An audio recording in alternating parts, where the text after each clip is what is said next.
은혜 받으실 하나님의 말씀은 창세기 18장 26절부터 33절까지 말씀입니다.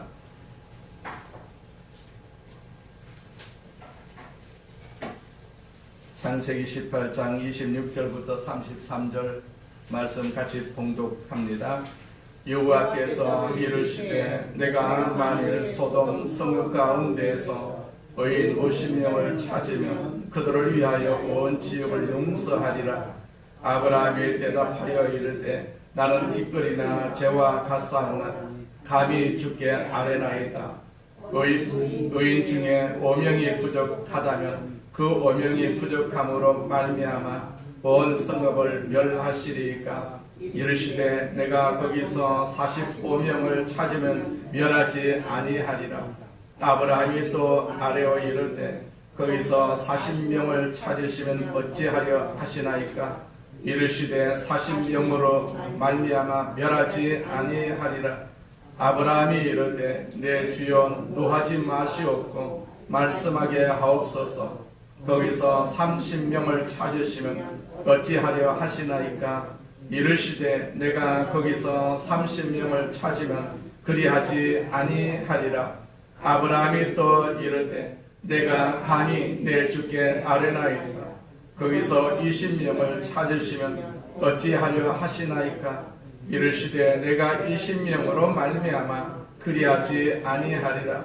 아브라함이 또 이르되 주는 노하지 마옵소서. 내가 이번만 더 아뢰리이다. 거기서 10명을 찾으시면 어찌하려 하시나이까. 이르시되 내가 10명으로 말미암아 멸하지 아니하리라. 여호와께서 아브라함과 말씀을 마치시고 가시니 아브라함도 자기 곳으로 돌아갔더라. 아멘. 사랑과 인사합니다. 예수님 안에서 좋은 일이 있습니다. 예수님 안에서 예수님 안에서 좋은 일이 있습니다. 아멘. 앞에 있는 선포 세 번 같이 합니다. 나는 하늘의 복 땅의 복을 받았습니다. 나는 하늘의 복 땅의 복을 받았습니다. 나는 하늘의 복 땅의 복을 받았습니다. 아멘. 하나님 아버지, 우리에게 복을 주심을 감사합니다. 하나님께서 아브라함에게 복을 주시고 그 자녀 자손들에게 천대까지 복을 주시겠다라고 약속하신 그 말씀, 오늘 우리에게도 임하여 주심을 감사합니다. 우리가 복을 받고 우리 자녀 자손들이 복을 받고 천대까지 그 복이 이어지겠다 하는 약속 우리가 믿고 선포했사오니 그 복이 우리 모두에게 임하여 주시옵소서. 넘치는 복으로 충만하게 하여 주셔서 주님 앞에 찬송하고 감사하는 복된 삶이 되게 하여 주옵소서. 예수님의 이름으로 기도드립니다. 아멘. 아브라함의 중보기도라는 제목으로 같이 은혜를 나누고자 합니다. 우리가 예수를 믿기 전에 우리가 세상 살아갈 때 아마 우리를 위해서 누군가가 중보 기도로 인해 가지고 우리가 교회 발을 들이고 또 나아가서 우리가 예수 믿게 된 것을 우리는 충분히 느낄 수가 있지 않겠어요? 우리 임의로 내가 가고 싶어서 교회 오는 것이 아니라 나를 위해서 누군가가 기도했기 때문에, 전혀 모르는 사람이 나를 위해서 기도했기 때문에 내가 예수 믿게 된 것이고 내가 이 자리까지 오게 된 것을 우리는 충분히 알 수가 있지 않겠어요? 그렇기 때문에 내가 예수 믿고 교회 다니는 것은 절대로 우연이 아니다 라는 사실입니다. 절대로 우연이 아니고 하나님께서 나를 선택해 주셨기 때문에 하나님께서 어느 누구를 기도를 통해 가지고 나를 예수 믿게 하시고 우리가 이 자리에 앉게 되시고 또 나가서 찬송하고 감사하는 도구로 천국 백성으로 삼아주시는 것이죠. 그래서 우리가 교회 나오는 것은 절대로 우연이 아니고 하나님께서 나를 사랑하시고 선택해 주셔서 하나님의 자녀로 불러주셨다라는 사실을 우리가 항상 기억을 할 필요가 있습니다. 뒤돌아보면 그러하지 않겠습니까? 충분히 그러합니다. 처음에는 그게 잘 몰랐는데 뒤돌아보게 되면 나를 위해서 기도하셨던 분이 계셨기 때문에 내가 교회 문을 두드렸고 내가 신앙생활을 할 수가 있었다. 지금도 우리를 위해서 기도하는 분들이 얼마나 많이 있습니까? 우리 교회를 위해서도 기도하는 우리 성도들이 많이 있거든요. 그렇기 때문에 우리가 교회를 다니는 것은 우연히 다니는 것이 아니고 반드시 누군가가 기도의 영향을 받고 있다라는 사실을 우리는 알고 우리도 그렇게 기도해야 되지 않겠어요? 아멘. 자, 하나님 백성들이 들을 수 있는 여러 가지 기도 가운데 가장 순결한 기도가 있다면 바로 중보기도라고 할 수가 있어요. 중보기도. 이웃들을 위해서 드리는 기도인 이 중보기도, 이것은 가장 고상한 기도의 형태라고 할 수가 있어요. 그러나 우리가 주로 하는 기도는 내 기도이지 않겠어요? 내가 건강하고 내가 잘 살고 내 자식들이 잘 되고 내 자손들이 잘 되는 것이 내 기도의 전부였습니다. 오늘 본문에 믿음의 조상이었던 아브라함의 중보 기도가 기록이 되어 있어요. 자신의 이웃을 위해서 넓게 말하면 조국 땅의 일부인 그 소돔과 그 고모라의 사람들에게 임박한 그 멸망을 바라보면서 아브라함은 아픈 마음으로 주 앞에 엎드려서 그들을 위해서 기도하는 것을 봅니다. 본래 아브라함은 자기 조카 롯과 더불어서 가나안 땅에 들어왔을 때 땅을 분할을 했습니다. 분할하고 분배를 받았어요, 서로. 그때 아브라함은 조카 롯에게 우선권을 주지 않겠어요? 창세기 13장 9절 말씀에 보면 네가 좌하면 나는 우하고 네가 우하면 나는 좌하리라, 그렇게 말씀을 하셨어요. 네가 좋은 땅을 택하라. 그럼 나머지 땅은 내가 택하겠다. 그런 이제 이야기죠. 그 말을 듣고 롯이 가만히 보니까 이 소돔과 고모라는 땅이 비옥했어요. 굉장히 비옥했습니다. 그래서 그 땅을 선택을 했습니다. 아브라함인들 서운한 생각이 안 들었겠습니까? 괘씸한 생각이 안 들었겠습니까? 내가 삼촌인데 어른을 몰라준다고 그런 생각을 할 수밖에 없었을 것입니다. 그럼에도 불구하고 아브라함은 조카 롯을 포기할 수가 없는 이웃이었기 때문에, 사랑해야 할 친척이고 조카였기 때문에 그 비옥한 땅을 조카 롯에게 양보를 합니다. 나중에 롯이 살고 있는 도시가 죄악이 중해가지고 하나님의 심판을 피할 수가 없겠다 하는 그러한 메시지를 접했을 때 아브라함은 이제 기도를 합니다. 중보 기도를 주님 앞에 드리는 그러한 장면을 볼 수가 있어요. 자, 롯이 거주하는 그 심판받을 땅을 위해서 기도하는 아브라함입니다. 오늘 우리는 아브라함 앞에서, 이 말씀 앞에서 그분의 기도를 배울 필요가 있다고 생각을 합니다. 이 고통의 시대를 맞이해서 우리는 어떻게 기도하면 좋을까요? 이 시대에 주 앞에 나아가는 우리들의 마땅한 기도 자세는 무엇일까요? 우리는 그 대답을 우리 본문 27절에서 발견할 수가 있는데요. 그 27절 말씀을 보니까 아브라함이 대답하여 이르되 나는 티끌이나 재와 갓사오나 감히 주께 아뢰나이다. 자, 참된 기도는 내가 누구인지 아는 인식에서부터 출발을 하죠. 인간에게는 나는 무엇인가 하는 질문보다 더 중요한 질문이 어디에 있겠어요? 나는 무엇인가, 나는 누구인가, 내가 어디에서 와서 왜 살고 어디로 가는지, 이런 질문이 나를 다시 볼 수 있도록 만드는 것입니다.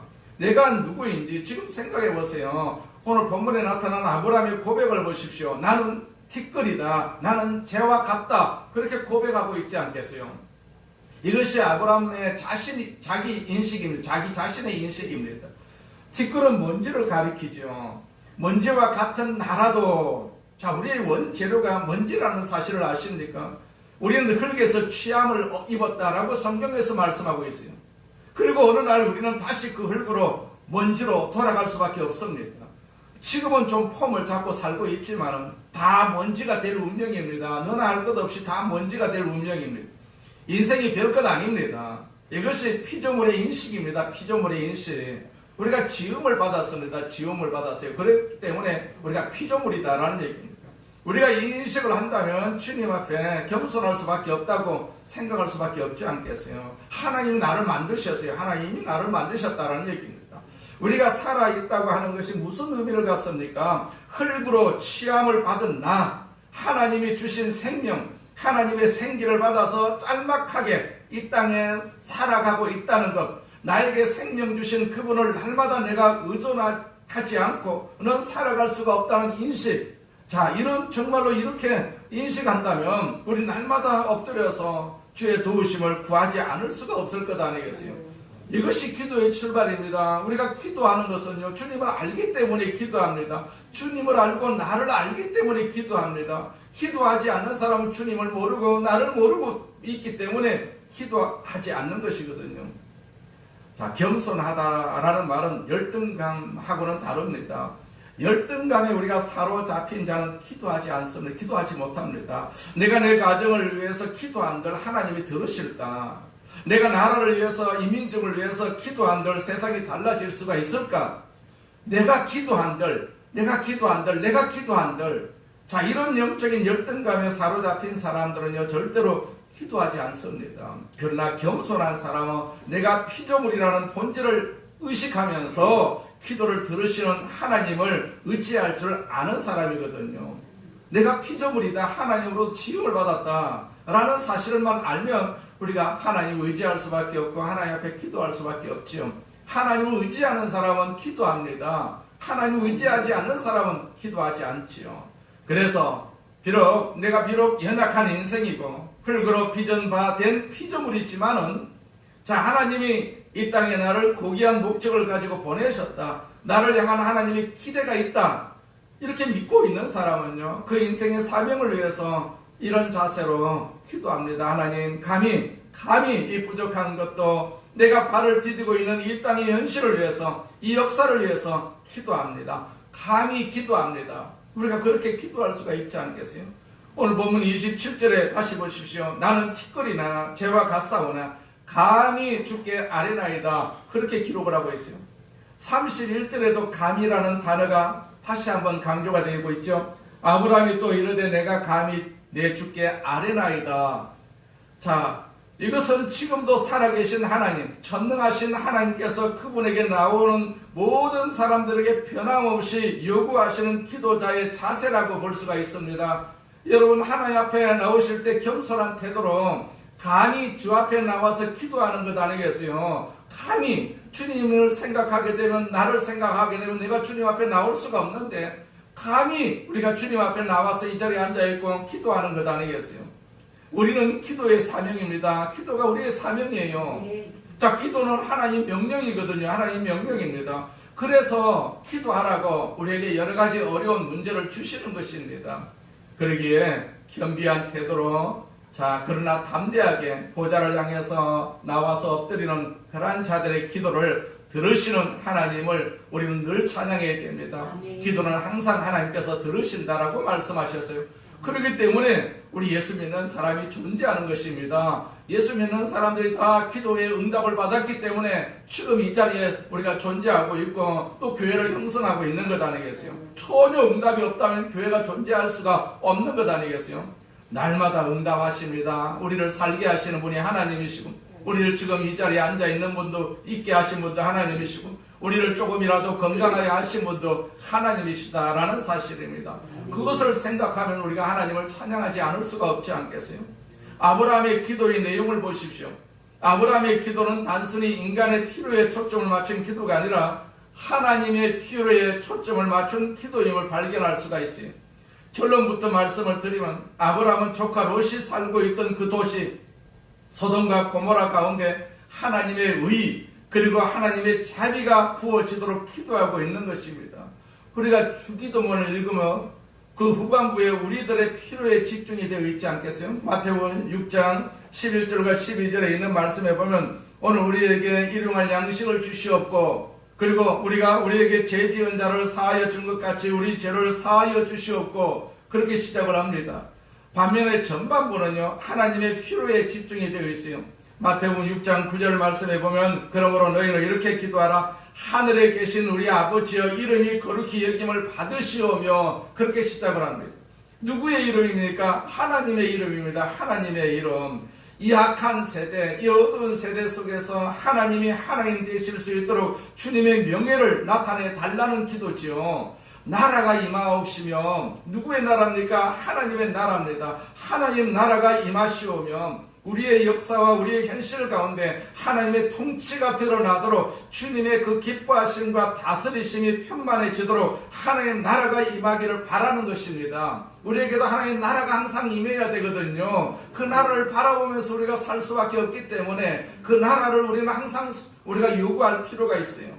뜻이 하늘에서 이루어진 것 같이 땅에서도 이루어지다. 누구의 뜻입니까? 하나님의 뜻을 우리의 현실 가운데, 우리 역사 가운데 이루어 달라는 기도지요. 하나님이 기뻐하시는 기도는 무엇보다도 하나님 자신의 기대와 요구가 이루어질 수 있도록 그렇게 기도하는 것이거든요. 아브라함은 바로 거기에 초점을 맞추어서 두 가지를 기도를 합니다. 첫째 기도는 하나님의 공의의 실현입니다. 23절에 보면 아브라함이 가까이 나아가 이르되 주께서 의인을 악인과 함께 멸하려 하시나이까. 어떻게 악인 때문에 의인까지 멸하시겠습니까? 그 말이거든요. 또 25절에 보면 주께서 이같이 하사 의인을 악인과 함께 죽이심은 부당하오며 의인과 악인을 같이 하심도 부당하니이다. 세상을 심판하시는 이가 정의를 행하실 것이 아니니까. 자, 세상을 심판하시는 하나님은 정의를 마땅히 행하시는 하나님이 아니시겠습니까? 그 말이죠. 아브라함은 지금 하나님의 의에 호소를 하고 있어요. 의에 호소를 하고 있습니다. 그리고 하나님이 그 의로 그 땅에 역사하시도록 기도하고 있습니다. 여러분, 이 우주는 맹목적인 우주가 아닙니다. 이것은 도덕적인 우주입니다. 도덕적인 우주. 도덕적이신 하나님은 이 우주를 도덕적 우주로 만드셨어요. 우리 사회는 그저 사람들이 이루어가는 의미 없는 사회가 아니라 도덕적 사회입니다. 도덕적 사회. 도덕적 사회가 무너지게 되면 우리가 타락할 수밖에 없지 않겠습니까? 도덕적인 신 하나님은 그분이 만드신 이 세상 가운데 그 도덕적인 질서가 이루어질 것을 기대하고 계세요. 의로우신 하나님, 그분이 이루시는 역사와 사회 가운데 하나님의 도덕적 의의가 반영될 것을 항상 기대하고 계신다라는 얘기죠. 그래서 의의가 없는 곳을 하나님은 심판을 하신다라고 성경에서 말씀하고 있지 않겠어요? 아브라함은 이것을 알았어요. 이것을 알았습니다. 그래서 그 하나님의 의의가 마땅히 이루어질 수 있도록 기도를 했던 것이죠. 하나님, 의인 50인을 발견한다면 그들을 통해서 하나님의 역사 가운데 하나님의 뜻을 이루어 가시는 것이 합당하지 않겠습니까? 그들 의인을 보시고 이 땅을 보존시켜 주시옵소서, 그렇게 기도하는 것을 봅니다. 그러나 불행히도 그 아브라함은 의인 50명을 발견할 용기가 없었어요. 기도할 때는 50명만 있으면 하나님 이 50명을 통해 가지고 그 땅을 멸하시겠습니까? 그렇게 질문을 했는데 가만히 보니까 50명이 없어요. 의인 50명이 없습니다. 소돔과 고모라 안에. 그래서 하나님과 계속해서 흥정을 하지 않겠어요? 흥정. 나중에는 10명까지 내려갑니다. 10명까지 내려갑니다. 하나님, 의인 10명만 찾는다면 이 땅을 그대로 두시겠습니까? 여러분, 의인이란 존재가 얼마나 중요합니까? 의인이란 존재가. 의인 10명만 있었더라면 그 소돔과 고모라 땅은 구원을 받았습니다. 의인 10명이 없었어요. 하나님께서 구원해 주시려고 그 땅을 이렇게 살펴보니까 의인이 10명이 없었어요. 아브라함도 처음에는 의인 10명 정도는 있을 줄로 알았어요. 그래서 큰 소리를 쳤지요. 그런데 막상 계산을 해보니까 의인 10명이 안 보였어요. 그런데 이 의인이라는 개념이 성경에서 사용될 때는 의인을 절대 의인이다, 그렇게 생각하지는 않습니다. 그렇게 얘기를 하지 않습니다. 자, 세상에는요 절대 의인이 없지 않겠어요? 절대 의인은 없습니다. 로마서 3장 10절과 23절의 말씀입니다. 의인은 없나니 하나도 없다, 그렇게 말씀하셔요. 하나도 없다. 모든 사람이 죄를 범하였음에 하나님의 영광에 이르지 못한다, 그렇게 말씀하셨어요. 그러니까 하나님 보시기에는 의인이 없다는 얘기입니다. 의인이 없다, 하나도 없다. 그러니까 절대 의인이라는 것이 하나도 없다는 얘기입니다. 그래서 창세기 15장 6절에서 의인이라는 단어가 처음 나옵니다. 아브라함이 여호와를 믿으니 여호와께서 이를 그의 의로 여기시고, 그런 말씀이 있습니다. 아브라함에게는 자녀가 없었지요. 하나님께서 언약의 자녀를 주시기로 작정하셨음에도 불구하고 그 자녀는 아직도 주어질 것 같은 상황이 아니었어요. 그때 하나님께서 다시 나타나셔가지고 아브라함아 두려워 말라, 내가 너에게 자녀를 주겠다, 그렇게 하시면서 그를 바깥으로 데리고 나가셨어요. 캄캄한 밤이었습니다. 별이 빛나는 밤이었습니다. 하나님께서 아브라함에게 별을 세워보라고, 하늘에 있는 저 별을 세워보라고 그렇게 말씀하셨어요. 자, 별을 세웠어요, 아브라함이. 그렇게 세다가 하나님 너무 많아서 셀 수가 없습니다. 그렇게 하자 하나님께서는 아브라함아, 이 자손이 하늘의 별처럼 그리고 저 바닷가의 모래알처럼 될 것이다, 그렇게 말씀을 하셨어요. 절대로 불가능한 그러한 상황에서 하나님의 이 말씀을 들었을 때 성경은 말하기를 아브라함이 하나님을 믿으니라, 그렇게 말씀하셨어요. 하나님을 믿었어요. 아브라함이 어떻게 믿을 수가 있겠습니까? 네 자식을 저 하늘의 별처럼 바닷가의 모래처럼 그렇게 많게 해주겠다, 어떻게 믿을 수가 있습니까? 지금 자녀가 하나도 없는데. 그런데 아브라함이 하나님을 믿었다라고 말씀하셨어요. 이 믿는 것이 굉장히 중요합니다. 굉장히 중요합니다. 처음부터 우리가 믿어야 되겠지만은 우리가 신앙생활 하면서도 계속해서 하나님 말씀을 우리가 믿으면서 신앙생활을 해야만이 우리 신앙생활이 가능하고 하나님과 교통이 되는 것입니다. 아멘. 그리고 하나님은요, 그것을 의로 여기셨다. 그렇게 말씀하셨어요. 의로 여기셨다. 믿음을 의로 여기셨다. 그렇기 때문에 하나님을 꼭 믿으시기를 바랍니다. 하나님을 믿으세요. 아멘. 자, 여기서 의라는 개념, 믿음으로 어렵다함을 얻었다는 이 개념은요, 우리 기독교 신학에서는요, 매우 중요한 개념이지 않겠어요? 믿음으로만이 하나님 앞에 어렵다함을 얻을 수가 있다는 이 중요한 개념이 처음으로 나타나는 장면이 창세기 15장이거든요. 단순히 도덕적으로 정의로운 사람이 아니라 전지전능하신 하나님, 그 하나님을 신뢰하고 그분의 뜻 가운데 살고자 하는 사람을 성경은 의인이다 그렇게 간주하고 있어요. 우리 모두가 다 의인입니다. 그런데 소돔과 고모라에는 그러한 의인이 10명이 없었어요. 10명이 없었습니다. 우리는 하나님이 마지막으로 찾으시는 이 의인 10명의 숫자에 들어가야 됩니다. 10명의 숫자. 만약 우리 역사와 사회 가운데 하나님의 심판이 불가피하시다면, 자, 그는 심판이 불가피하다면 훗날 이에 대한 책임을 누가 져야 하겠습니까? 세상이 책임질 수가 있습니까? 우리에게 책임이 없겠습니까? 오늘날 이 땅에 우리 예수 믿는 사람들이 우리 역사의 중요한 시점에 책임을 다하지 못하고 훗날 이 민족이 하나님의 심판을 피할 수가 없다면 누가 책임을 져야 되겠습니까? 우리가 이 땅의 민족을 위해서, 이 현실을 위해서 드려야 할 그런 많은 기도들이 있지 않겠어요? 그러나 가장 중요한 기도가 있습니다. 살아계신 하나님, 이 땅에 하나님의 공의가 이루어지게 하시고 원하건대 의롭다 함을 입은 내가 의인답게 살 수 있도록 내 삶 속에 하나님의 은혜를 베풀어 주셔서 주의 말씀을 붙들고 살게 해 주시옵소서. 내가 의인이 되어야 된다는 얘기입니다. 누가 의인이 되는 것이 아닙니다. 이것이 필요한 기도거든요. 그런데 어떤 사람은 지도자가 되면 세상을 바꿀 수 있다고 장담을 하는 지도자들이 많이 있습니다. 후보자들이 서울시를 바꾸겠다, 아니면 부산시를 바꾸겠다, 나를 바꾸겠다 장담을 하고 나서는데 사람이 세상을 어떻게 바꿀 수가 있습니까? 자기 한 몸도 바꿀 수가 없는데 어떻게 세상에 이 많은 사람들을 바꿀 수가 있습니까? 자, 저 사람은요 절대로 세상을 바꿀 수가 없습니다. 자기 한 몸도 못 바꾸는데 어떻게 세상을 바꿀 수가 있습니까? 자, 하나님 바꿀 수 있도록 우리가 기도해야 되죠. 기도해야 됩니다. 세상은요 사람이 바꾸는 것이 아니라 하나님이 바꿉니다. 이 나라도요 지도자가 바꾸는 것이 아닙니다. 아무리 훌륭한 지도자가 되어도 나라는 바꾸지 못합니다. 하나님이 바꾸셔야 된다라는 사실입니다. 하나님 바꾸셔야 돼요. 그렇기 때문에 우리가 하나님 앞에 기도하는 것 아니겠어요? 그게 중보 기도입니다. 나라를 위해서 기도하는 거. 나라가 없어 보세요. 우리가 어디에서 살 수가 있겠습니까? 두 번째는 아브라함은 하나님의 자비 또 하나님의 긍휼이 소돔과 고모라 땅에 부어지도록 기도하는 것을 봅니다. 그런데 오늘 본문에 나타난 아브라함의 기도를 피상적으로 관찰하면 이런 생각을 할 수가 있을 것입니다.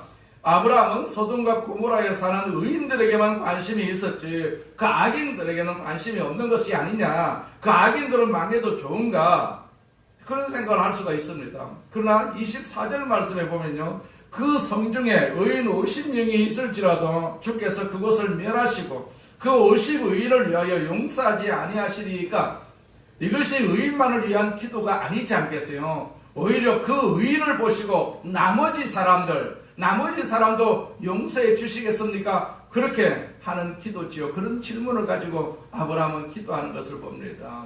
의인 50명을 하나님 앞에 이렇게 얘기를 하지만은 결과적으로 소돔과 고모라가 망하지 않도록 아브라함은 그렇게 요구하고 기도하는 것이죠. 자, 아브라함은 하나님의 부르심을 받았을 때 매우 중요한 삶의 소명 하나도 받았어요. 그것은 그가 다른 사람들에게 축복이 되는 존재로 살아야 한다는 그런 사명, 그런 소명을 받았지 않겠어요? 우리가 창세기 12장에 보면 하나님께서 아브라함에게 그런 말씀을 하시죠. 내가 너로 큰 민족이 되게 하고 너에게 복을 주어서 네가 크게 이름을 떨치게 하겠다. 너는 복의 근원이 될 것이다. 너를 축복하는 사람에게는 내가 복을 베풀고 너를 저주하는 사람에게는 내가 저주를 내릴 것이다. 땅에 사는 모든 민족이 너로 말미암아 복을 받을 것이다. 그랬어요. 자, 너는 복의 근원이 될지다. 그렇게 말씀하면 복의 근원이 될 것이다. 의인은 악인들에게도 축복이 될 수가 있습니다. 의인 때문에 악인들이 축복을 받는 것입니다. 이것이 아브라함 가문의 그 신앙의 가문의 하나의 전통으로 내려오는 것을 볼 수가 있어요. 이것은 모든 우리 예수 믿는 사람들이 흠모하고 추구해야 할 삶의 양식이라고 할 수가 있어요. 내가 예수 믿으면 내 자녀들이 복을 받고 내 자손들이 복을 받는 것입니다. 그 자손의 자손들이 천대까지 복을 받는 것입니다. 내 한 사람이 예수 잘 믿으면 그렇게 된다라는 사실입니다. 이게 우리 하나님의 공식입니다. 하나님의 공식.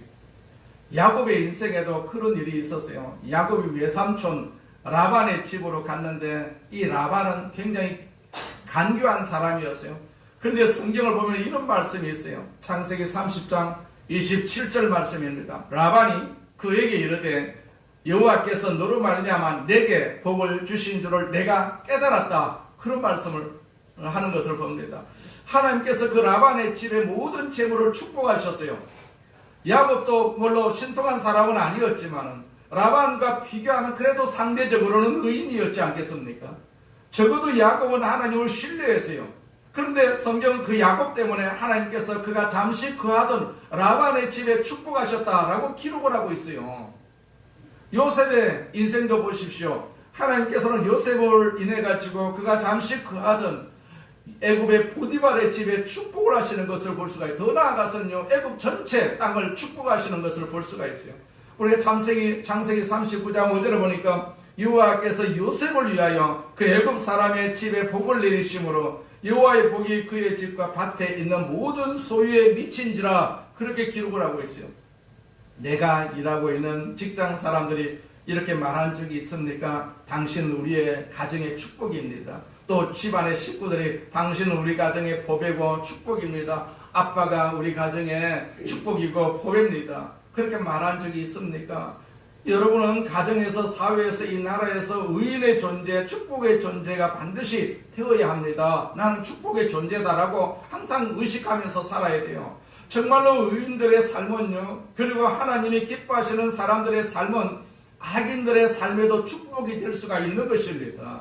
세상은 그리스도인들을 욕해도 핍박을 해도 우리 예수 믿는 사람들 때문에 저들이 이만큼 살고 있는 것입니다. 우리 예수 믿는 사람들이 아니면 저들은 벌써 망했어요. 이 나라를 보세요. 축복을 받을 수 있는 나라입니까? 악한 자가 얼마나 많습니까? 교회 때문에 복을 받고 있는 것입니다, 지금. 그래도 기도하는 교회가 있어요. 그래도 기도하는 성도가 있습니다. 그들이 바로 의인이거든요. 이 나라를 이끌어 나갈 분이 지도자가 아니고 바로 의인들이다라는 사실입니다. 우리입니다. 우리가 이 나라를 이끌어가는 것입니다. 하나님은 아브라함으로 하여금 소돔과 고모라의 죄악에 대해서 대신 용서를 구하셨어요. 하나님, 의인 50명을 발견할 수가 있다면 그들을 인하여 이 땅 그리고 이 도성에 거하는 다른 사람들도 용서해 주시지 않겠습니까? 우리가 기독교적 삶을 산다는 것은 결코 냉혹한 정의만을 추구하는 것이 아닙니다. 사랑 없는 정의, 긍휼이 없는 정의는 정의 없는 사람보다 훨씬 더 악할 수가 있다고 생각을 합니다. 여기 아브라함은 그 소돔과 고모라 그 성의 용서를 위해서 엎드려서 기도하는 것을 봅니다. 하나님, 이 도성의 백성들이 하나님을 실망시켜 드리고 죄 가운데 빠져 있어 하나님 보시기에 진노를 피할 수가 없다는 그 악한 현실을 내가 잘 알고 있습니다. 그럼에도 불구하고 자비로우신 하나님, 주님의 긍휼과 사랑의 근거에서 이 도성의, 이 도시의 백성들을 용서해 주시옵소서. 그게 중보 기도죠. 오늘 우리 역사 속에서도 이런 기도가 얼마나 절실하게 요청이 됩니까? 하나님, 오늘 이 시대에 이 땅에 살고 있는 이 백성들의 어두운 모습을, 그리고 그 악한 현실을 주께서 잘 아십니다. 그러나 자비로우신 하나님, 이 땅에 한 번만 주님의 긍휼을 베풀어 주시옵소서. 용서해 주시옵소서.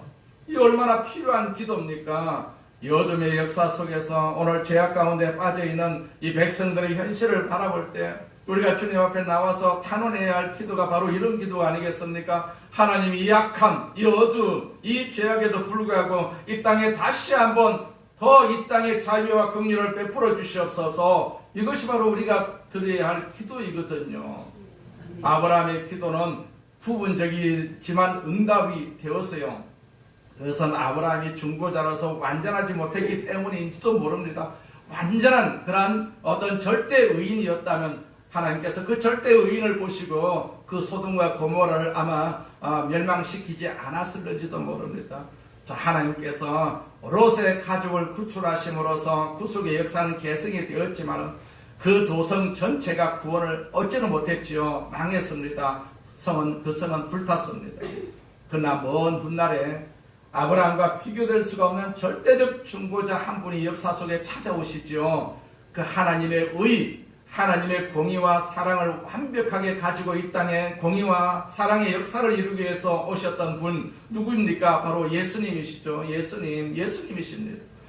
예수님은 인간이 하나님의 저주와 심판을 피할 수 없는 그런 죄 가운데 빠져 있는 것을 보셨어요. 하나님이 만약 인류를 위해서 진노하신다면 끝장일 수밖에 없는 것을 불쌍히 여기셔가지고 예수님께서는 자신의 몸으로 인류의 죄를 다 담당을 해주셨어요. 우리가 받아야 할 저주, 우리가 받아야 할 심판을 그분은 그 몸으로 대신 짊어지시고 외로운 피를 흘리시고 돌아가신 예수 그리스도. 그러나 그분은 장사한 지 사흘 만에 부활하셔가지고 그 앞에 나오는 모든 사람들을 용서하십니다. 용납하십니다. 그들에게 새로운 삶을 주신다라고 약속을 하셨어요. 우리가 바로 그들이지 않겠습니까? 이 하나님의 의와 긍휼이 완벽하게 조화된 예수 그리스도를 보십시오. 우리 민족에게 희망이 있다면 정치적인 공약이 아닙니다. 복지 정책이 아닙니다. 복지 정책이라고 돈을 푸는 정부, 자, 돈을 요구하는 백성, 결국은 망하는 것입니다. 결국은 망합니다. 불화파를 보십시오. 복지 정책이 얼마나 훌륭한 나라들이었습니까? 그러나 지금은 완전히 쪽박을 찾지 않겠습니까? 우리 민족의 희망은 이것입니다. 다시 우리가 십자가의 복음 앞에 서는 것이라고 생각을 합니다. 갈보리 언덕 십자가에 서는 것입니다. 그리고 하나님의 의와 긍휼이 화신이었던 그 예수 그리스도 앞에 엎드려 그분을 이 민족의 구세주로 그리고 이 땅의 삶의 주인으로 받아들이고 그분 앞에 회개하는 것밖에 없습니다. 하나님의 피할 수 없는 저주, 임박한 그런 하나님의 심판이라는 그 현실을 바라보면도 불구하고 하나님의 은혜와 긍휼을 구합니다. 주 예수님을 통해서 우리에게 긍휼을 베풀어 주셨던 그 주님, 한 번 더 이 땅에 주님의 자비를 내려 주시옵소서. 그것이 우리가 해야 할 중보 기도입니다. 이것이 십자가의 복음이거든요. 세상은 계속해서 어두워지고 있습니다. 사람들은 방향을 찾지 못하고 방황하고 있지 않겠어요? 오늘 우리의 삶의 모습에 주님 앞에 한번 서 보십시오. 내 이웃들의 삶의 모습을 한번 지켜보십시오. 방황하면서도 회개 없이 살고 있는 이 민족의 사람들, 지금 이 민족이 고통받고 있는 것은 이 땅에 하나님의 심판이 시작되었기 때문일지도 모릅니다. 이때야말로 우리가 주 앞에 엎드려서 주님의 용서와 긍휼을 구할 때가 아니겠습니까? 우리 모두가 주 앞에 엎드려서 그분의 자비와 은총을 이렇게 구해야 할 줄로 믿습니다. 이것이 우리의 사명입니다. 예수 믿는 사람들의 사명입니다. 하나님의 뜻이거든요. 우리가 예수를 잘 믿으면요, 하나님께서 우리 자손들, 자녀들 다 축복을 해주십니다. 그러나 우리가 그 사명이 아니라 하나님 이 땅에 내가 발두고 살고 있는 이 땅을 위해서, 이 세계를 위해서 우리가 기도해야 된다라는 사실입니다. 이것이 우리의 사명이거든요. 하나님의 뜻입니다. 그렇기 때문에 나라를 위해서 우리가 기도를 반드시 할 필요가 있습니다. 내 개인의 기도는 우리가 물론 많이 합니다. 그러나 내 개인의 기도보다 하나님 앞에 우리가 이 나라를 내어놓고 이 나라의 죄를 내어놓고 우리가 기도하는 그러한 기도의 습관이 우리에게 반드시 있어야 될 줄로 믿습니다. 전능하신 하나님 아버지 감사합니다. 우리 아버지 하나님께서 우리를 사랑하시고 우리를 하나님의 자녀로 삼아주신 것 감사합니다. 날마다 주님 앞에 기도합니다. 우리를 위해서 기도하고 자녀들을 위해서 기도하고 자손들을 위해서 기도합니다. 이제 더 나아가서 이 나라 이 민족을 위해서 기도하기를 소원합니다. 하나님 아버지, 아브라함이 소돔과 고모라를 위해서 기도하듯이 우리도 이 망해가는 이 세상을 위해서 기도하는 도구가 되게 하여 주옵소서. 우리 모두가 다 의인이 되어서 하나님의 뜻을 이루고 나라를 살리는 귀한 도구로 삼아 주시옵소서. 이 나라를 위해서 누가 그렇게 기도하는 사람이 있습니까? 우리밖에 없습니다. 우리가 의인이기 때문에 이 나라를 위해서 기도합니다. 하나님이여 도와주시옵소서. 아버지, 이 땅을 지배하고 있는 모든 악한 역사가 다 떠나가게 하여 주옵시고 하나님의 성령의 역사가 임하여 주셔서 다시 한번 이 나라가 복을 받고 이 나라가 하나님의 뜻을 이루는 세계의 머리 되는 열방의 머리 되는 나라로 삼아 주시옵소서. 예수님의 이름으로 기도드립니다. 아멘. 할렐루야. 전능하신 하나님 앞에 우리가 말씀을 가지고 말씀을 생각하면서 통성을 한번 기도하겠습니다. 전능하신 하나님 감사합니다. 하나님 영광을 받으시옵소서. 우리 아버지 하나님께서 우리를 사랑하심을 감사합니다. 우리를 축복하심을 감사합니다.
지금은 우리 주 예수 그리스도의 무한하신 은혜와 아버지 하나님의 극진하신 사랑과 보혜사 성령님의 교통하심과 인도하심과 축복하심이 하나님께서 이미 우리를 택하여 주셔서 하늘나라 백성으로 삼아주시고 날마다 축복을 주심을 감사합니다. 오늘도 그 축복을 받고 돌아가는 우리 성도들 머리 위와 그 가정과 직장과 사업장 위에 자녀 위에 지금으로부터 영원토록 함께 있을지어다. 아멘. 아멘. 살아계신 주 나의 참된 소망 걱정 근심 전혀 없네. 사랑의 주네 갈 길 인도하니 내 모든 삶의 기쁨 늘 충만하네.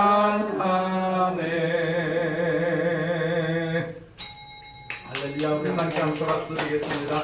한 주간 또 건강하시기 바랍니다. 다음 주일은 성찬주일입니다. 예수교회 감사하는 마음으로 성찬에 참여하시기를 바랍니다. 네.